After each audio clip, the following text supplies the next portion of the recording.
I na samom kraju Telemastera idemo do Niša, odakle nam naša ekipa priča o običajima za Badnji dan. Poslednjeg dana božićnog posta pravoslavni hrišćani pripremaju se za proslavu najradosnijeg hrišćanskog praznika. Simbol ovog dana je mir, a badnjak koji se na Badnje veče unosi u kuću označava unošenje radosti, zdravlja i napretka.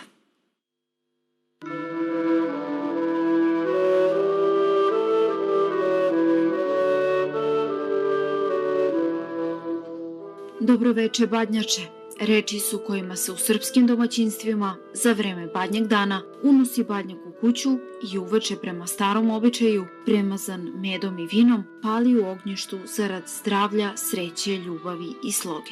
Na slami ispod trpeze sa posnom večerom, na kolevci Hristovoj, ostavljaju se darovi deci koje ih uveče traže po kući pijučući.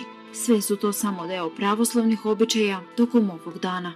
Velika je stvar kad se čovek, hrišćanin, zaista bavi razlogom dolaska Spasitelja. Na taj način ćemo objasniti svrhu svoga postojanja, svrhu našeg životnog puta ovde na zemlji, a onda naravno i svi običaji vezani za te naše lepe praznike imaju smisla. Ako tu tajnu ne shvatimo i nad njom se ne zamislimo, ne možemo ni doživjeti praznik Božića kako treba, i pored svih lepih običaja i svega ono što prati ovu svetu tajnu. Često se postavlja pitanje da li vernici zaista znaju simboliku svakog od običaja za Badnji dan ili se oni jednostavno poštuju takve kakve su ih preneli sa kolena na koleno.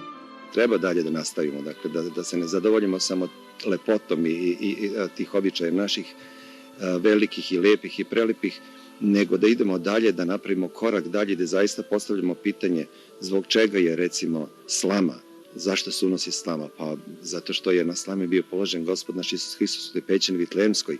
A zbog čega se on rodio na slami? Znači idemo sada dalje, razmišljamo o tome zašto se nije rodio kao car u nekom dvoru, kako se rađaju carevi, nego se rodio u jednoj skromnoj pećini, jednoj najobičnoj pećini Vitlejemskoj i palestinskoj. Ja sam bio, eto, hvala Gospodu Bogu, bio sam poklonik groba Gospodnjeg i te pećine i opet, kako kaže sveti vladika Nikolaj, šta je neobično u toj pećini? Pa pećina je potpuno obična, ali neobično je ono što se u njoj dogodilo, neobično je onaj koji se u njoj rodio. Eto, na takvim pitanjima treba da se zamislimo i bit će nam sve jasno. Prema predanju i običaju koji je ostao među pravoslavnim vernicima, na Badnje veče se ne spava, već bdi u iščekivanju rođenja Isusa Hrista.